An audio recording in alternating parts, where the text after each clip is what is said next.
Huwag mo ring i-overthink. Yung sinasabi namin process, may schedule lang kami. Kunyari ako personally, nung ginagawa ko to, nung unang-unang mga few years back, nilagyan ko lang ng time blocks. So sa umaga, doon ako maghahanap, mag-i-scouting ng job post. Yung okay na doon, lilista ko. Ipe-prepare ko na yung parang format ng cover letter for those. Sa umaga yun Tapos i-research ko na yung profile nila sa LinkedIn. Sabihin ko, ito parang ito pwede kong parang nakita ko medyo may hugot siya dito May hugot siya dito sa pain point na to. Pwede kong sabihin na kaya kong ayusin to for you.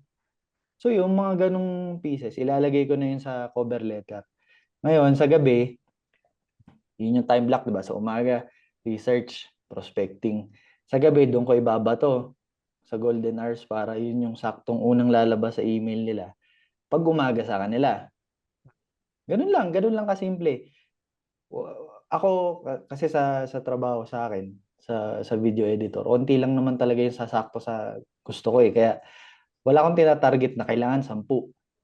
As much as possible, mas maganda kung mas marami pero siguro 3 kung swerte na ako within a day.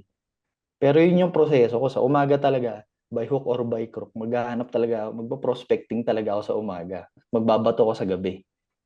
Ganun lang kasimple. Respetuhin mo lang yun. Walang rason-rason kahit sabihin nating umuulan, mahina yung internet. Hindi, pumunta ka sa computer shop, pumunta ka sa cafe. Mga ganun ba? Yung parang i-defy mo yung mga resistance sa'yo dun sa ginawa mong sistema. Kasi ititest ka ng buhay Ititest ka ng universe Gusto mo ba talaga to? Sige, bibigyan kita ng mahinang internet today.